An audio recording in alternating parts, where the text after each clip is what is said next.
Is a little different from many of our standard services. This is going to be a participatory service. Those of you who were here when Reverend Laura did a service on wonder, where she asked questions and we had several rounds of sharing, it's going to be structured a little bit like that.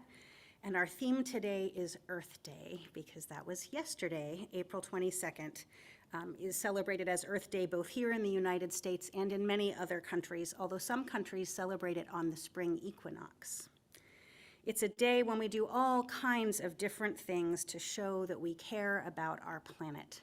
So I'm going to talk just a little bit about Earth Day, and then I'm giving you kind of a heads up so you can be thinking, we're going to be talking on themes of your connections to the Earth and things that you do or are willing to start doing to be caregivers of the Earth.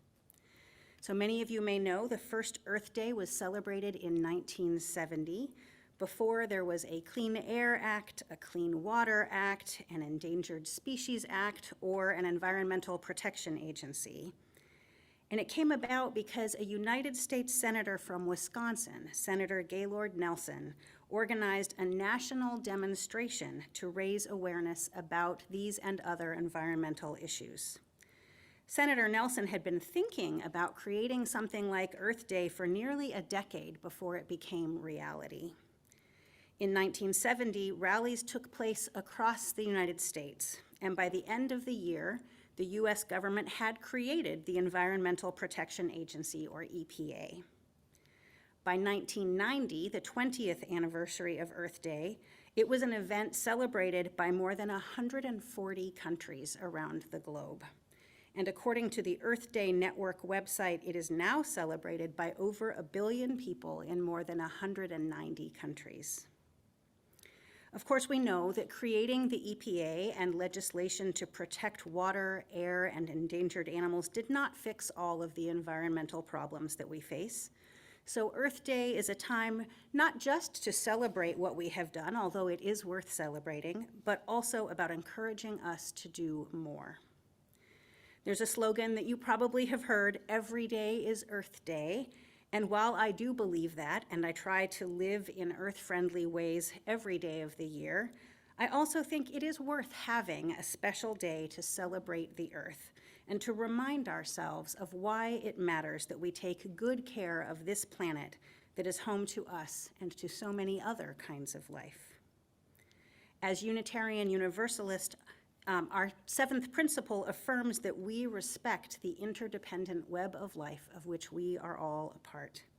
We know that we are connected to every other kind of life on this planet, and that our relationship to that web brings us both joy and responsibility. Today, we will reflect together on the Earth in a couple of different ways, as I mentioned. This is the time shortly when, if you are here in the room and you want to share in response to the questions I'm going to pose, please raise your hand, and like in Joys and Sorrows, we will bring a microphone to you. And again, if you are online, you can raise either your real hand or the little hand icon, or you may again type something into chat and it will be shared out loud here in the room. So the first question I have for us, and I will start each one with an example so that you have a little time to think of what it is that you want to say. The first question is, think of a place, tell us about a place in nature that is special to you and why. And this might be a small thing, like a particular plant in your yard that you love, maybe one that was planted for a special reason, or it might be a large place, your favorite national park, your favorite ocean, whatever it may be. For me, the first thing that comes to mind is a willow tree that lived on the grounds of my elementary school. And I lived 2 blocks from there, and I would sometimes go hang out under the willow tree when it was not school time. And the branches draped all the way to the ground, and it created an outdoor room under that tree. And I know that I was probably not the only person who ever went there, but it felt like my secret and sacred space as a child. So I invite you to share if you are willing. Kevin.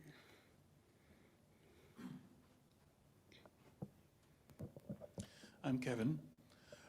Each year when we go to the North Shore, we stop at Gooseberry Falls, and you'll find there's several trees that have the roots showing, and there's no soil. And it just gives me time to meditate on resilience. Thank you.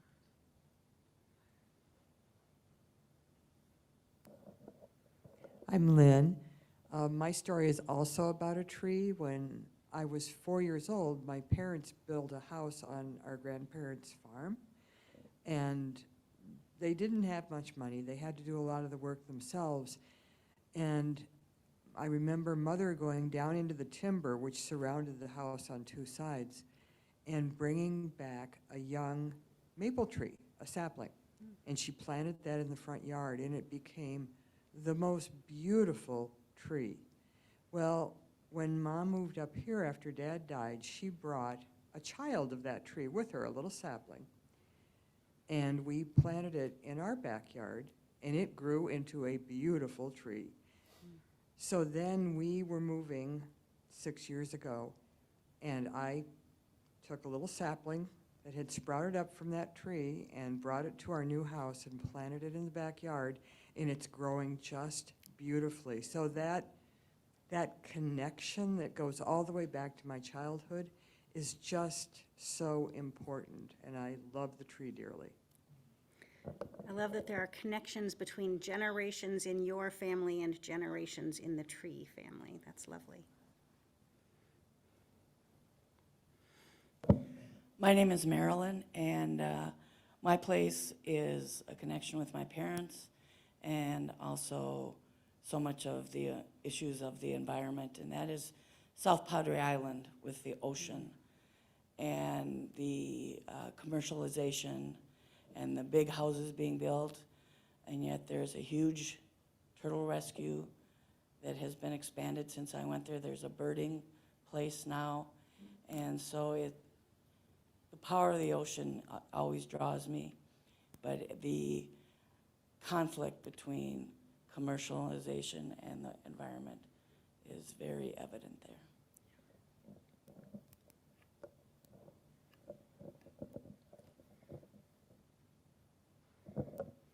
My name is Ali. My favorite place is the garden that we have in our yard. I've been gardening there for over 30 years. When I started, I had a soil test done and found out there was about 4% organic matter. And every year, Lois and I haul 40 bags of leaves from neighbors into our yard, dump it into the garden a foot deep. I've been learning more and more about the creatures in the soil that come up, grab the leaves, pull them down, decompose them, change the form, feed my plants.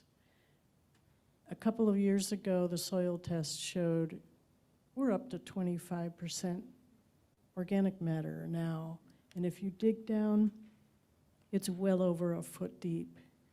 Thank you to all those organisms.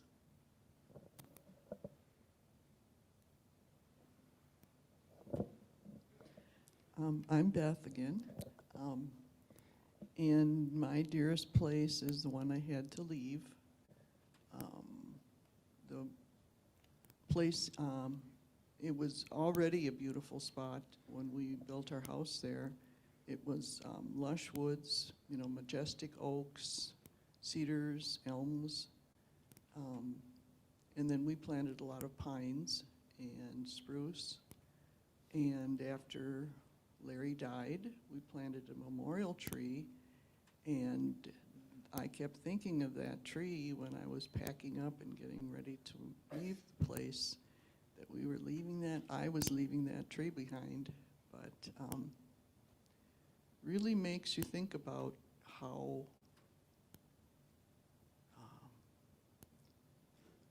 impermanent we are, everything is, and we don't own the land.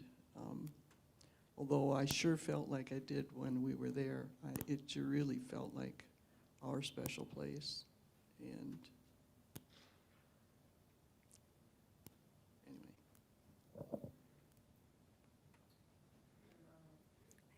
I see that Katie has somebody online.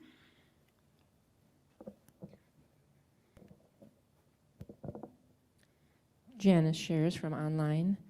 When I am trying to think peaceful thoughts, I remember a particular trail in Effigy Mounds Park in McGregor, Iowa, from a trip in the 1970s, with peace like an ever-flowing stream.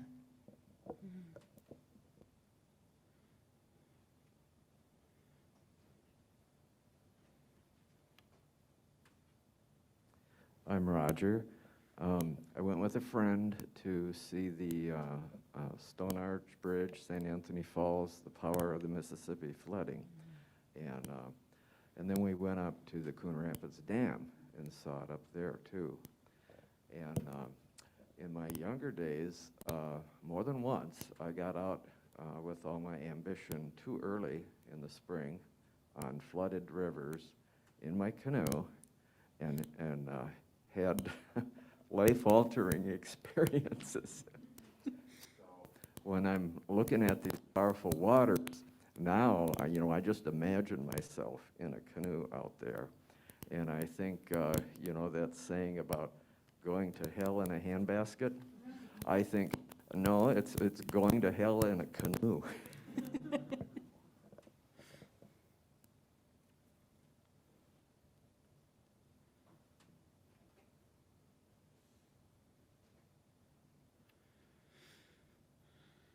All right, thank you for sharing those stories.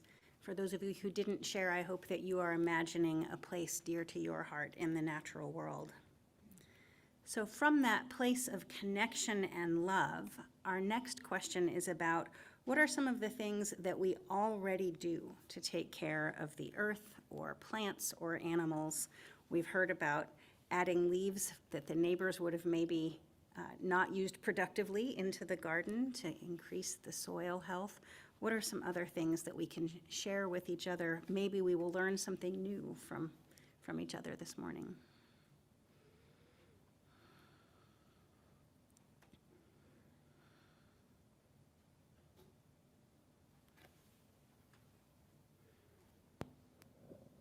Hi, my name is Aaron.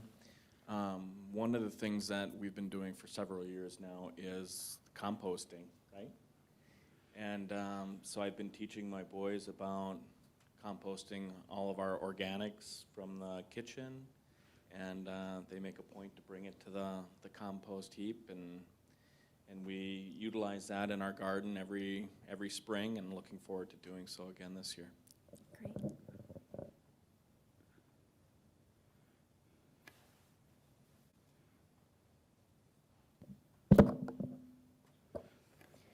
I'm Merle.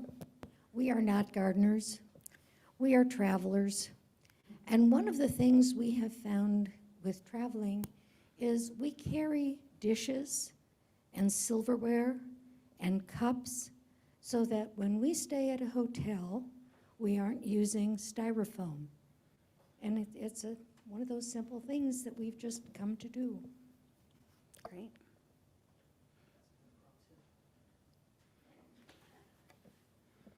I'm Pat. My spouse Merle and I, besides traveling, we do a little daycare with our great-granddaughter Nora. And one of the things we do with her is we pick up litter. And it's fun to see a 5-year-old so excited to see litter on the ground. But we try to explain, no, we're cleaning the earth. And so we go on walks and we pick up litter.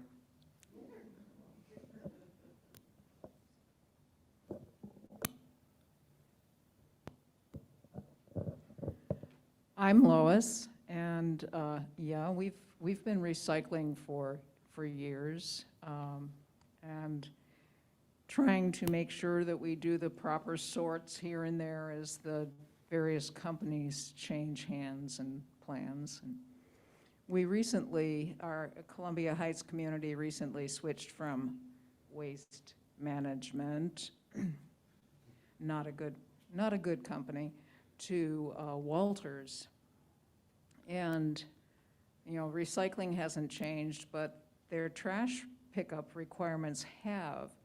So now in trash, we have to bag everything.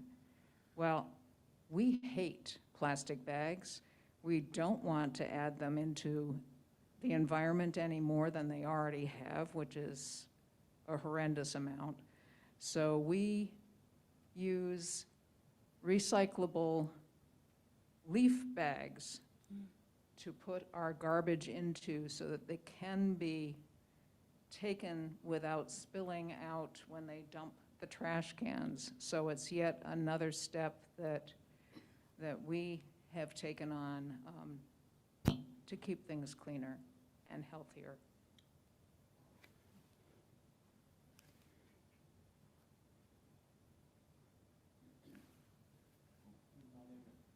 We still on? My name is Byron. My latest discovery is biochar for soil health. I've learned how to make it in an environmentally sustainable way. If you're interested in how to do that, I will talk your ear off about it. If you just want to learn more, look up Terra Preta from the Amazon basin. It's 10,000 years old. Once the biochar is in the soil, it's there forever, and it's functioning forever. So that's for all you gardeners. T-E-R-A-P-R-E-T-A, Terra Preta. I'm pretty sure. After I had to move and left my gardens behind too, I was fortunate that the management at the building I moved to allowed me to put a garden in, and the soil was horrendous. The reason I got the idea was I walked around the tree outside my window, and once the snow had melted the first spring, and saw how the roots had emerged, and it's on a hillside, and the mower was chewing up the roots, and I thought, wow, this tree would be a lot happier if it had some hostas and other things under it. And so the manager allowed me to put a garden in, and I've put in so much compost to charge up the soil and enliven it again, and then have been planting pollinators. And I redid the little garden out front of the building because somebody had planted hostas in the sun and lilies back under a shade tree. And so it drove me crazy when I saw these hostas burning up, and I asked if I could switch. And pretty soon I was planting other things, and I put a lot of red monarda there. It's not the native monarda, but I was hoping to draw hummingbirds for people.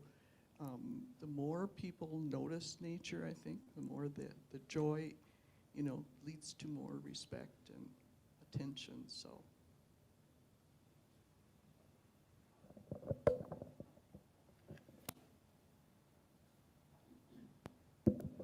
Hello, my name is Kaya, and one thing me and my mom have been doing is we've been not replacing, but instead of just dropping generic grass seed, natural grasses including clover, so that way the bee population has a place to be. And it's just a simple little thing, and it doesn't look, like a clean thing of grass, but it's more natural. So we've been keeping our lawn more natural, mowing it less, having those natural grasses such as clover.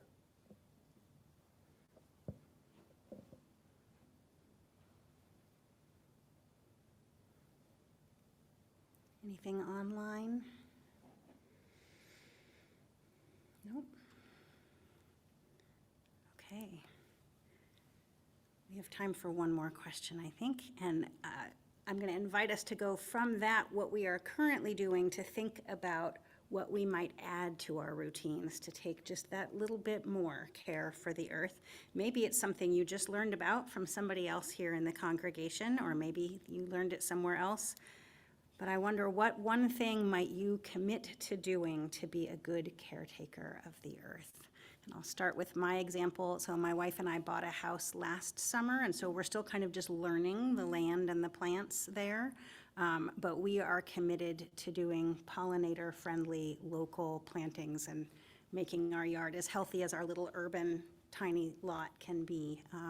And we're novices. We are also not gardeners, but more travelers when it's not a time of pandemic and challenge. But we're committed to improving the health of our little chunk of the earth. I'll start this one. So when I have time, probably retirement. I have a design for a bread oven and a pizza oven that will be wood-fired using wood gas, and it will create biochar as a byproduct. So, and I could even see turning that into a business when I'm an old coot. So that's my dream. Great.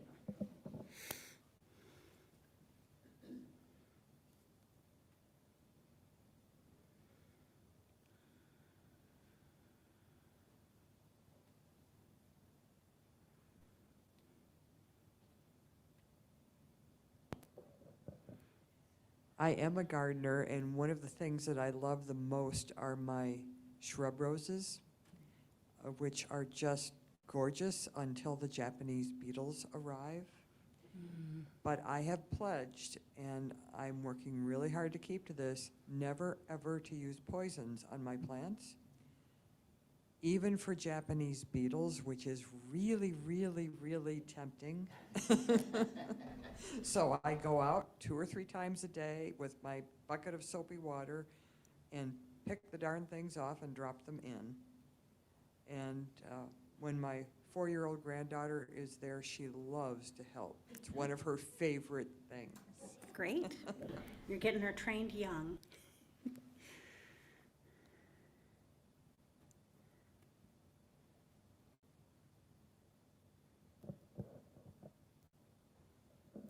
Hi, my name's Aaron. With the garden spaces that we have had in the past, I've taught my boys where our food comes from, and so we do a lot of food production within our gardens, and then we utilize canning techniques to take care of the food over the course of the winter, which I think we really believe in reduces our impact. There's no transportation of, say, tomatoes from California or lettuces because we've grown all of these things within our own yard. And I think it's a valuable lesson. Yeah, watermelons too. It's a great lesson for the boys to know and understand how their food is created and where it comes from. I was just going to ask if there's a favorite food from your garden, and I think I'm hearing watermelon might be one of them. He really liked watermelon. I'm big into the tomatoes, zucchinis, yeah, those are good too. You agree with which one? The tomatoes? All right. 2 votes for the tomatoes. That's great. Jamie, did I see your hand a minute ago?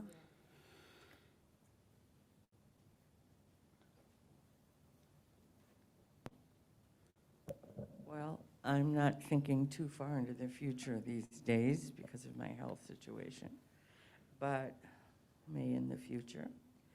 But I want to answer the first question. Okay. My husband said to me over 15 years ago, closer to 20 now, that he wanted to try out the 2 churches near us. We live in New Brighton. So we went back and forth for a while, and this is what we chose.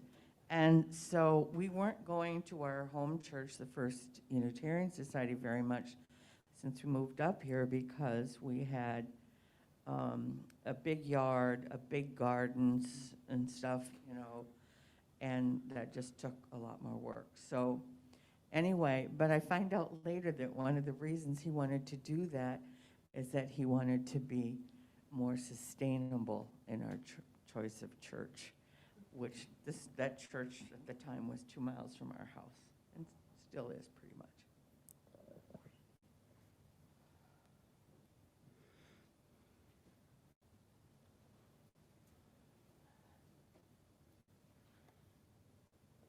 I feel like I'm saying too much here, but thought just occurred to me. This isn't something I'm doing, you know, for the earth in my immediate area or anything. But I'm writing a book. Writing and illustrating a children's book. And the message I hope to get out there with this is care for the earth. It will be called We're the Ones. I once, I think, read a poem in one of the church services called We're the Ones.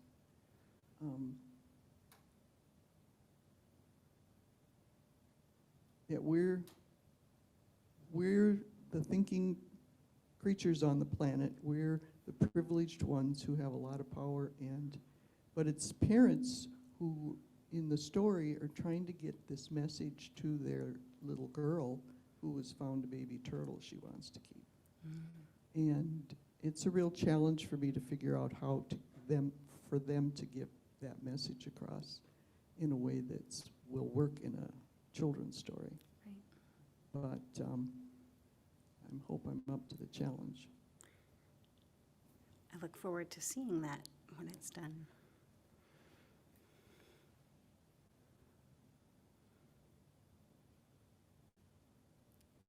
Anybody else?